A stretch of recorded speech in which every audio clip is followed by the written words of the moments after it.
Hi guys, and welcome back to our channel. In today's video we're going to be installing a new loft hatch, doing some dot and dabbing and installing some new doors. Let's jump straight into the video. Right guys, today's project is to replace this old rickety ladder and hatch. We've got a new one, got to make the opening bigger, so let's get into it. So the main reason we're changing these ladders, guys, as you can see, it's so shaky and so unstable. We think they've been in there for about 30 years, and the lady used to own that house before us. I think she was like 70 odd, and she used to get them and she used to get stuck up there all the time.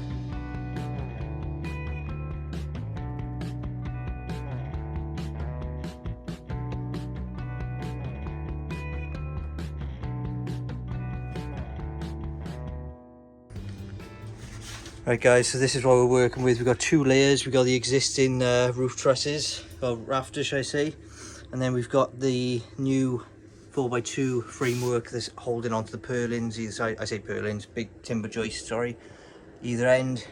We've got some support through the middle to stop the bouncing. So the plan of action is I'm going to keep this as our original opening. The width is perfect. I need to take out this trimmer, take it back roughly to where these are, bloody hell, I can't speak. Take it back to where those two timbers are. I've cut the chipboard out of the way and it's quite chewy and soft. So eventually I'll probably end up replacing all this in here with some actual tidy plywood. But yeah, get that in, put a support through, fix into there, put a new trimmer in. I need to cut this pipe out here, and hopefully then I can get the attic opening ready and get in our new hatch. Fingers crossed, but this is what it's looking like.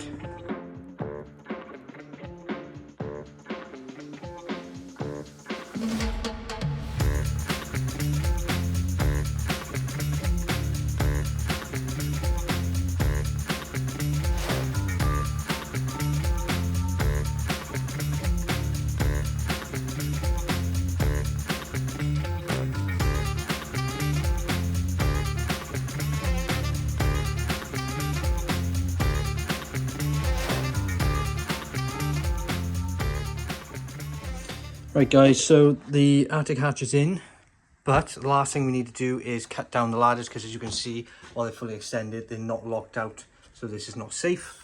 So all I've done quickly is use my angle finder, and I have found the angle of the tread.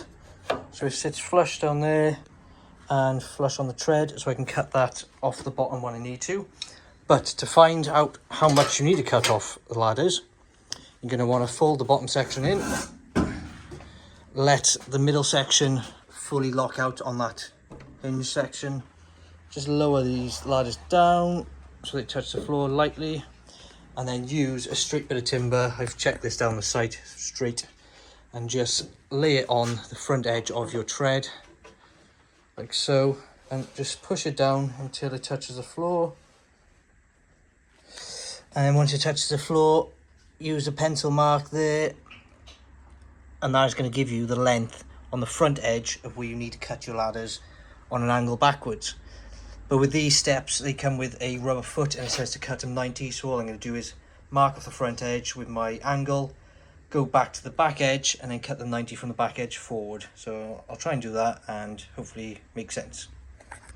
Right, so the skylights are now all finished. As you can see, I've got an 80mm upstand up here. I've put the angle beads on and I've put the stock beads on. We've got a bit of a recess just behind this for the LED lights. Everything's scrimmed up, all beaded up, so I'm happy with that now, ready for plastering.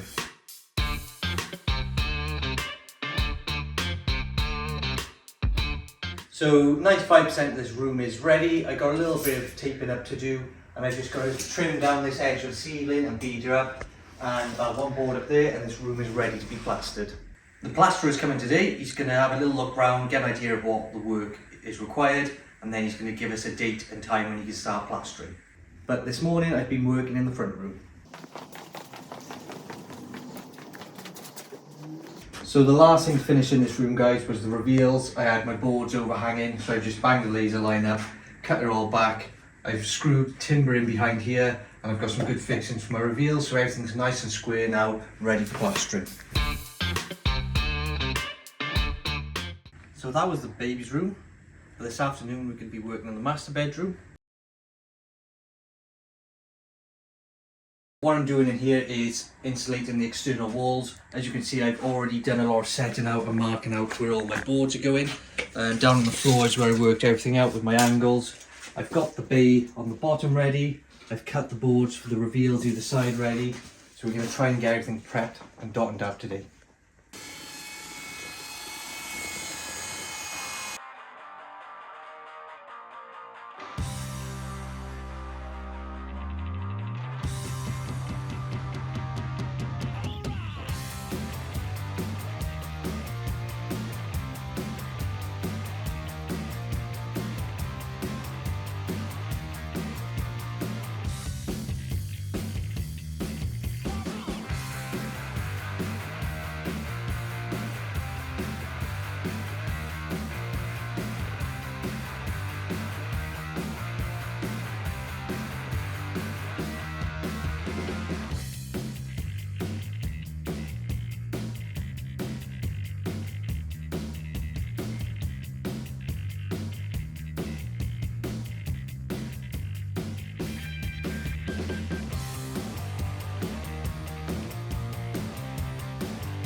Right guys, so the last 2 nights I've just been chucking in the door linings. To do door linings, I already showed you how to set them out to get them parallel and square.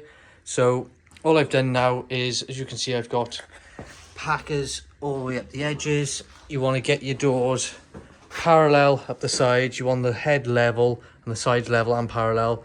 You want to check the corners with a square like so, just to make sure your head is square. I have got a bit of daylight through there, but if I check this side, I've also got a bit of daylight through there. The head's a bit all over the place, but that's not too much. What I like to do is put my level in on the one face up to this corner and get it right to this edge here and check the level all the way down to make sure it's straight. And then I also go to the other side over here, because like these timbers, they were twisted at the bottom, so it was 90 degrees at the top and then like skew it off out like that or in. And you do that both sides and check your parallel, check your square, check your levels, and check his plumb this way as well as that way. And hopefully once I foam this up now and the doors come, I put them in, I don't have to plane anything off the doors, I don't have to take anything off the heads. All that'll happen is when we get carpet in here, I'll have to take maybe 5mm off the bottom. I have made the doors 10mm clearance to the bottom for carpet, but we'll see when we get the carpet installed. So let's get this foamed up. That's what it looks like once it's foamed up. It's all fixed and screwed and then all compacted out with foam just to stop it from moving. And someone's making a hell of a mess in there. It's Saturday. Yesterday our doors arrived, our internal doors. I hung one of the doors last night, so if you follow me and have a look. This is the door we're going for. It does look a bit odd because it's a solid panel, it's a crystal style, but that'll make sense in a bit. So this door goes into the bathroom like so, and shuts perfectly like this. So I haven't had to take anything off these doors because these lines perfectly parallel, square and plumb. So that's the reason why you need to get your door lining spot on, guys, because you just put your hinges in like that, nice and flush, and you don't have to take anything off the door or amend it or anything like that. So the other evening I done the other 2 door linings. This one's in 100% and foamed and packed. This one's only got one leg in. This is just temporary in. I need to lever it out and get it foamed. Once that's done, these 2 doors can go on. We're not doing the handles just yet because the latches we bought are not perfectly centered to where the style is on the door, so we're gonna have a little look and change the latches. So today's job is putting the door lining in for the double doors. So as you can see, this is the crystal style doors we've got going in the hallway with glass. We wanted to match every door in the house, so in the other doors they're obviously solid panels, but they're nice, pre-finished in a, I'd say it's almost anthracite, but what do they call it, Cosmo grey? Yep. So it's pre-finished, washable, you don't have to touch them or paint them. So because of the height of this opening and the width, we've had to get two 610 doors. So it's quite small leaves. Because it's such an awkward opening, I've had to get 20mm PSE timber to create the lining. So it's going to be the head of the doors coming across here, and then we're going to have a big fan light above with glass. So I'm going to be building up a new timber lining and frame for this opening, and we're going to show you how to do that today. Right guys, so to start off, I've measured my structural opening. I've checked that the sides are both plumb.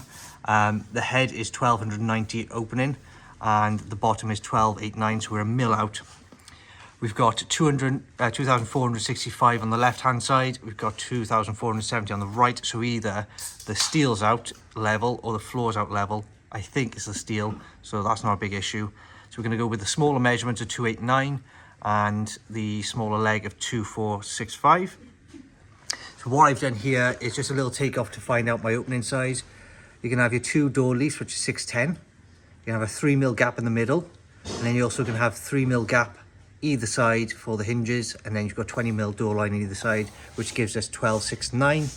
That means I've got 1269 structural opening for the door lining, and it's going to go into a 1289 opening. So we've got 20mm there to play with, which is great, so I can pack 10mm either side if we've got any sort of deviations. So I'm going to make my door line into this size on the outside structural opening, and that's what we're going to work from today. So 1269 is our number. What I've done is I've started off with the very top head of the frame. I've cut it to 1290, which is the structural opening, and then I've just divided down the centre where my legs are going to go. So the first one I've just done 10mm deep. I've just chiseled it out now to create this rebate. That fits in there nice and snug as a bug in a rug. So if I just put that in like so, you can see how nice and neat you can get it on the front, and that's how we're going to fix this. We're going to screw in, and that's going to be the legs going down the side. I'm going to repeat that on the other side with this structural opening in the middle correct, and then we'll show you the next step. I've just marked up my 10mm depth, gauged it both sides, and then I've just cut my lines either side, and I'm just going to chisel this out. When you're doing joinery like this, guys, sorry, I'm trying to do one hand, you want to start with your chisel facing so it scoops out, and give it about 5mm by there, blast it through, and then when it comes to the end you can turn it around and slowly work your way down to that line. You get a nice crisp line and you don't split anything out. This is not meant to.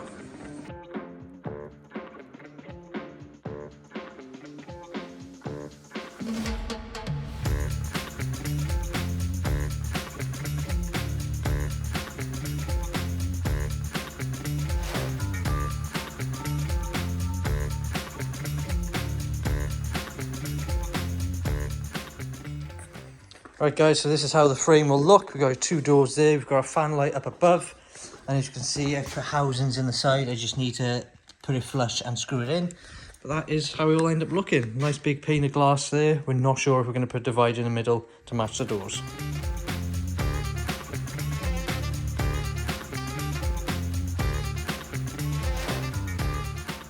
That is the frame in.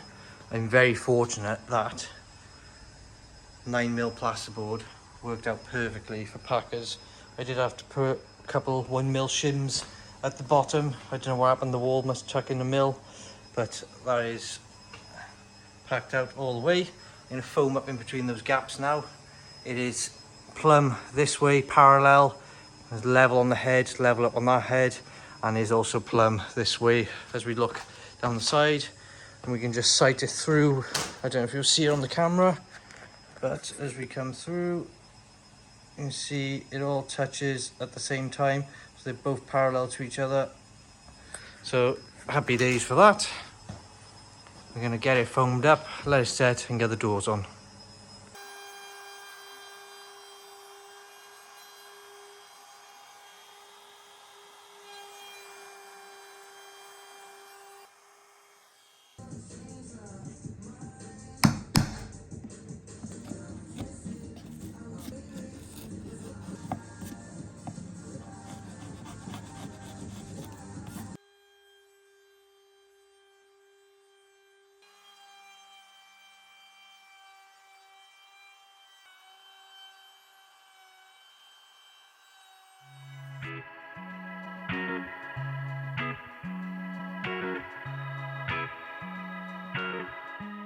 Right guys, so that's how it looks once it's been routed out and cleaned up in the corners with a chisel.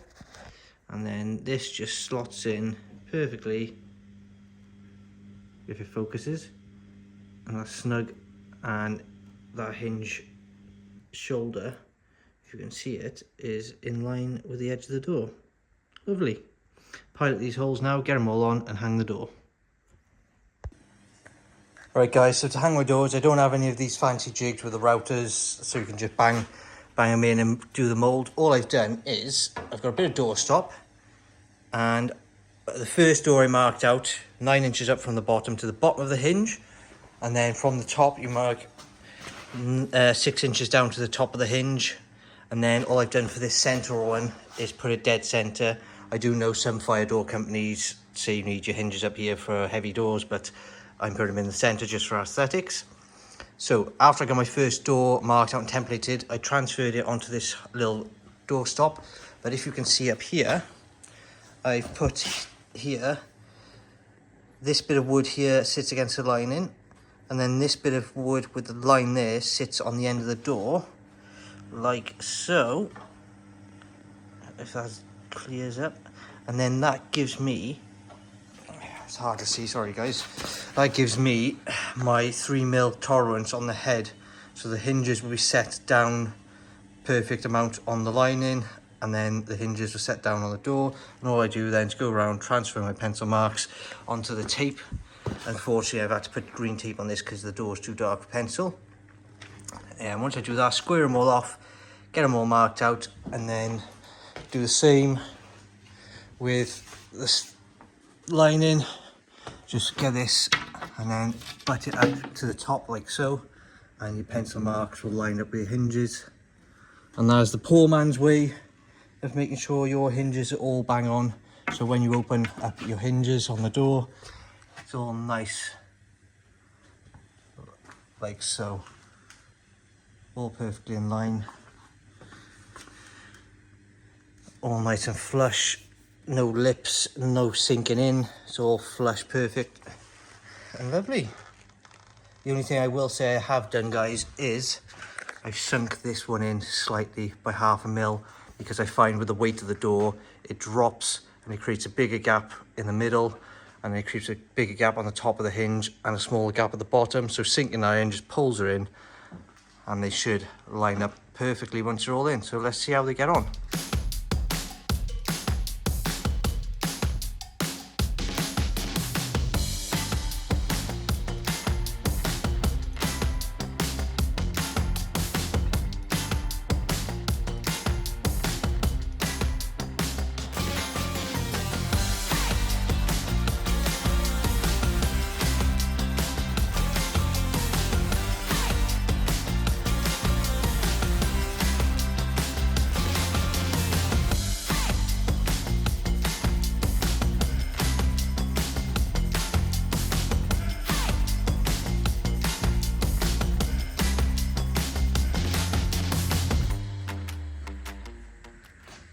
Right guys, so as you can see, we finished off the double doors last night.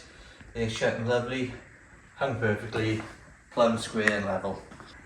So these are the handles we're going for. It's like a textured, grippy handle, just nice and plain on a rose in black. So we're not sure about getting the latch so they sit centre. At the moment the latches we got, they sort of sit off centre, which we're not a fan of. So we're not sure if we go 50-50 on the line or dead centre of the rail. Let us know what you think, guys, if you would think centre of the rail or 50-50 over the join. And as always, guys, if you enjoyed this video, give us a like and a comment below, and don't forget to subscribe. And join us in next week's video when we start some plastering and see how much of a difference it makes.